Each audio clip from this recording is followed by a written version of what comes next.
अस्सलाम वालेकुम। क्लास 7 हम लोग सर्किट एंड इलेक्ट्रिक करंट के बारे में बेटा चैप्टर पढ़ रहे थे।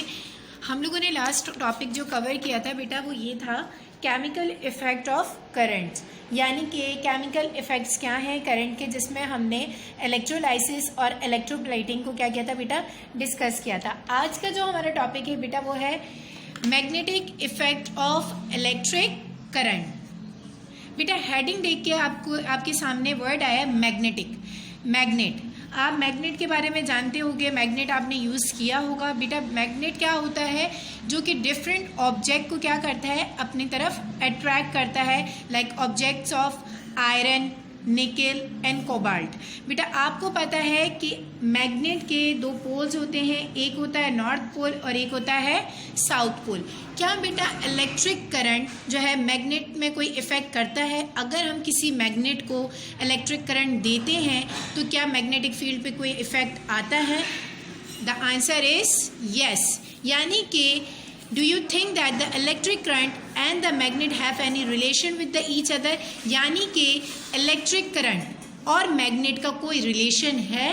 बेटा बिल्कुल यस, इलेक्ट्रिक करंट और मैग्नेट एक दूसरे से रिलेट करते हैं। हमारे पास एक साइंटिस्ट है, 1831 में Michael Faraday conducted two experiments that show how electricity can be obtained from magnetism. Michaelis Faraday जो है बेटा एक साइंटिस्ट थे जिन्होंने जो है एक्सपेरिमेंट कंडक्ट किए थे कि हम मैग्नेटिज्म यानी कि मैग्नेट्स को यूज़ करके किस तरीके से इलेक्ट्रिसिटी ऑब्टेन कर सकते हैं। ठीक है बेटा। The compass needles do not deflect when current is not flowing in the wire. The compass needle deflect when the current is flowing in the wire. बेटा हमने यहाँ पे एक सर्किट बनाया है जहाँ पे हमारे पास ड्राई सेल अवेलेबल है। इन ड्राई सेल के पॉजिटिव पोल से हमने क्या किया, स्विचेस को कनेक्ट किया, देन बल्ब है, उसके बाद यहाँ पे हमारे पास क्या है, कंपास है। बेटा आपके पास क्या हुआ, पहले तो जब हमारे पास इलेक्ट्रिक करंट फ्लो नहीं कर रहा था, यानी कि गुजर नहीं रहा था, तो ये कंपास भी मूव नहीं कर रहा था। लेकिन जब बेटा इलेक्ट्रिक करंट जो है फ्लो करना स्टार्ट करेगा तो कंपास की जो नीडल्स होगी वो इस तरीके से क्या करना शुरू हो जाएगी, डिफ्लेक्ट होना शुरू हो जाएगी, इस तरीके से मूव करना शुरू कर देगी। ये शो करेगा कि जो है हमारे पास करंट अवेलेबल है। फिर बेटा आपके पास है the magnetic effect around a wire can be increased by winding the wire into the coil. हम क्या कर सकते हैं, मैग्नेटिक इफेक्ट्स जो हमारी मैग्नेटिज्म है, जो हमारी कशिश की सलाहियत है, उसको इंक्रीज कर सकते हैं। किस तरीके से, हम अपने कॉइल के गिर्द जो है वायर को क्या कर दें, वाउंड कर दें, बहुत ज़्यादा कॉइलिंग वाइंडिंग कर दें, बहुत ज़्यादा इसको इसके ऊपर फेर देते हैं। ठीक है बेटा। The coil of wire when connected to an electrical energy source become an electromagnetic. जब हम इस कॉइल जो जिसके इर्द गिर्द हमारे वायर मौजूद है, इसको हम एक इलेक्ट्रिकल सोर्स से जो है कनेक्ट करते हैं और कंपास भी रखते हैं बेटा कि शो हो सके कि हमारे पास इलेक्ट्रिक करंट मौजूद है या नहीं है। तो ये हमारे पास क्या बनाता है, electromagnet.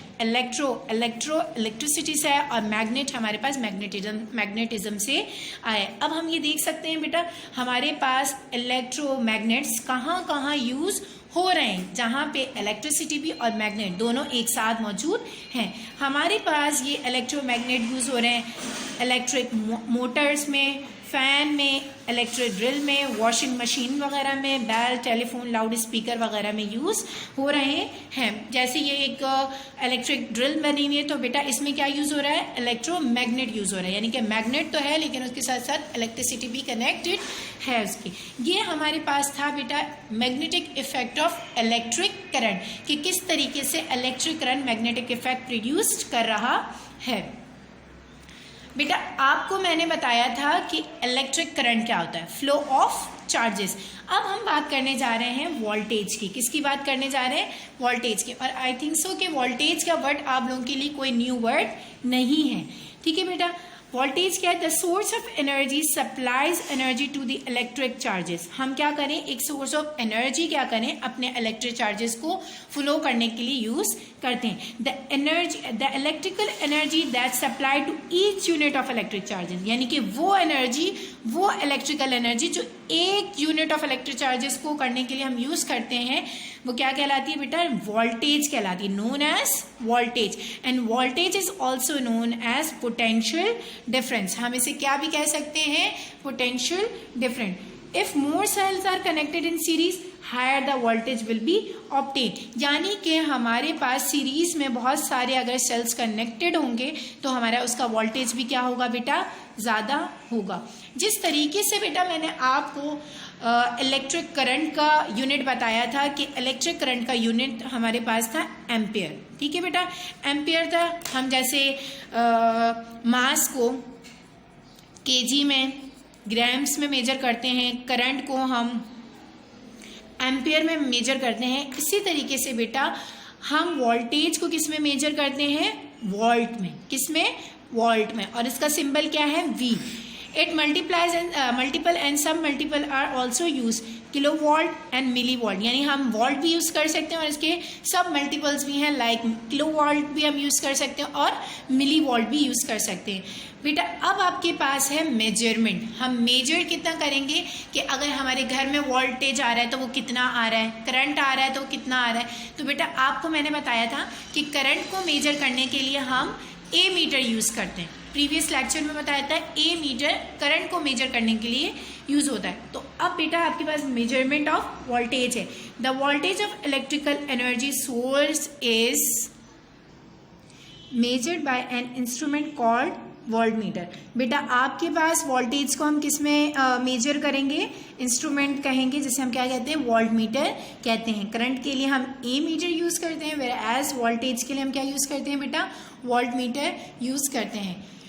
To measure the voltage of an electrical source or component, a voltmeter is connected in parallel across the component. बेटा हम जो है वोल्टमीटर वो किस सीक्वेंस में रखेंगे? पैरेलल सीक्वेंस में रखेंगे, हम सीरीज सीक्वेंस में नहीं रखेंगे। सीरीज में क्या होता है? सारे कंपोनेंट एक ही रॉ में यानी कि हम रख देते हैं, लेकिन हमारे पास पैरेलल में इस टाइप की बनती है। लेकिन बेटा आप यहाँ पे देखें तो यहाँ पे लिखा हुआ है करेक्ट में यानी कि लगे हुए, और यहाँ पे रॉन्ग। ये वोल्ट मीटर में जो करेक्ट यानी कि इंस्ट्रूमेंट्स रखे हुए हैं कंपोनेंट, लेकिन यहाँ पे क्या है? रॉन्ग। बेटा यहाँ पे क्या है?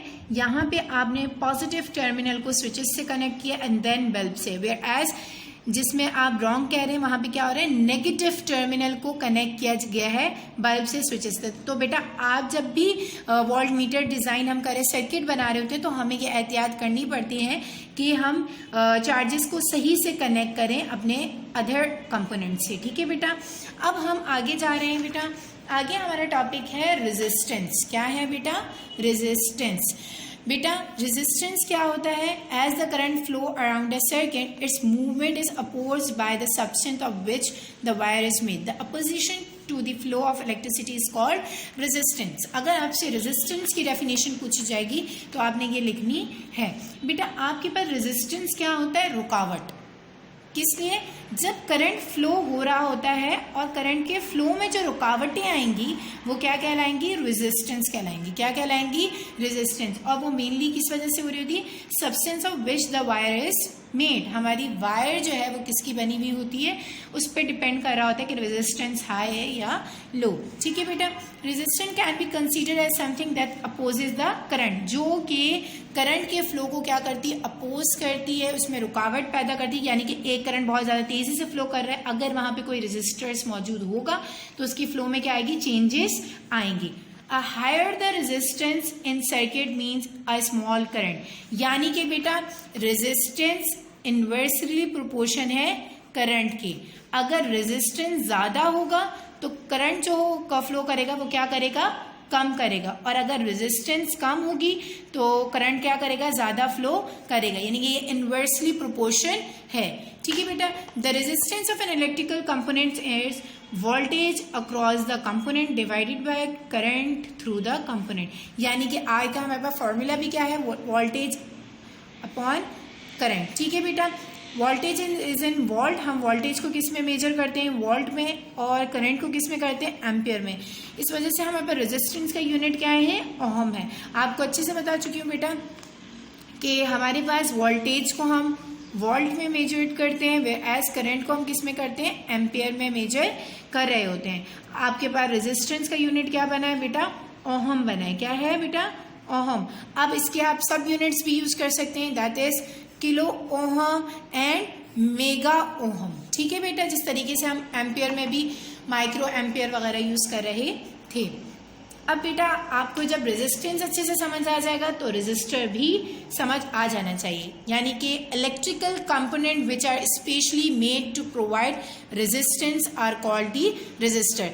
ऐसे कंपोनेंट्स, ऐसे इलेक्ट्रिकल कंपोनेंट जो कि हम बनाते हैं ताकि वो फ्लो ऑफ करंट में क्या कर सके, रुकावट पैदा कर सके, रेजिस्टेंस पैदा कर सके, इनको हम क्या कहते हैं, रेजिस्टर्स कहते हैं। अगर आपके पास डेफिनेशन पूछी जाएगी तो बेटा आपने यही लिखनी है। अब हम रेजिस्टर्स यूज क्यों कर रहे होते हैं, to reduce the current flowing through a circuit, ताकि हमारे सर्किट में बहुत ज़्यादा करंट फ्लो ना हो, एक मॉडरेट अमाउंट में हो, तभी हम रेजिस्टर्स उसमें लगाते हैं। अब हमारे पास बेटा हम 3 फंक्शन है रेजिस्टर्स के। मेंटेनिंग स्टेडी करंट्स, यानी कि एक नॉर्मल मॉडरेट अमाउंट में जो है करंट को मेंटेन करता है किसी भी सर्किट में। Setting up the certain voltage, voltage को मेंटेन करता है। Acting as the energy converter, यानी कि एनर्जी को कन्वर्ट करने का भी काम कर रहा होता है। किस एनर्जी को किस में करेगा बेटा, electrical energy into heat and light energy. बेटा रेजिस्टर कैन बी कनेक्टेड, हम रेजिस्टर्स को कितने तरीके से कनेक्ट कर सकते हैं। ठीक है बेटा, हम जो है सीरीज इन सर्किट में भी कर सकते हैं एंड पैरेलल इन सर्किट में भी। बेटा आपको मैंने बताया था कि सीरीज में क्या होता है कि तमाम जो इंस्ट्रूमेंट्स होते हैं, जो कंपोनेंट्स होते हैं बेसिकली, वो क्या होते हैं, एक ही सीक्वेंस में, एक ही सीरीज में लगे हुए होते हैं। व्हेयरएज जब हम जो है पैरेलल की बात कर रहे होते हैं तो वो पैरेलल कंपोनेंट्स लगे हुए होते हैं, जो आपको पीछे भी हमने सीरीज सर्किट और पैरेलल सर्किट में मैं डिफाइन कर चुकी थी। तो बेटा अब हम सबसे पहले क्या डिस्कस करने जा रहे हैं कि जब हम रेजिस्टर्स को किस में करेंगे, सीरीज में रखेंगे। In a series circuit resistors increase as more resistance increase as more resistors are added. Each resistor reduce the flow of current and its resistance adds to the total resistance of the circuit. हम series में क्या करेंगे, जितने resistors लगाते जाएंगे उतनी हमारी flow of current में क्या होती जाएगी, कमी होती चली जाएगी, यानी कि रेजिस्टर्स बढ़ते चले जाएंगे और फ्लो ऑफ करंट क्या होता जाएगा, रिड्यूस्ड होता जाएगा। जो करंट फ्लो कर रहा है वो क्या होता जाएगा, कम होता चला जाएगा। अब हम पैरेलल कॉम्बिनेशन की बात करते हैं। In a parallel circuit resistance decrease as more resistors added, यानी कि हम जितने ज्यादा रेजिस्टर लगाते जाएंगे तो रेजिस्टेंस क्या होती जाएगी, डिक्रीज होती जाएगी, कम होती जाएगी। Each resistor provide alternate for the current, resistors क्या करेगा, ऑल्टरनेट रूट प्रोवाइड करेगा कि करंट वहां से फ्लो कर जाए। जबकि यहाँ पे क्या हो रहा था बेटा, सीरीज में रेजिस्टर्स इंक्रीज हो रहे थे, हमारी रेजिस्टेंस भी क्या हो रही थी, बढ़ रही थी, लेकिन पैरेलल में डिक्रीज होगी रेजिस्टेंस जब मोर रेजिस्टर कनेक्टेड होंगे। होप्स हो कि आप लोगों को ये लेक्चर अच्छे से समझ आया होगा। फिर भी आपको कोई क्वेरीज है, कोई प्रॉब्लम है तो आप लोग व्हाट्सएप के थ्रू मुझसे पूछ सकते हैं। जज़ाकल्लाह।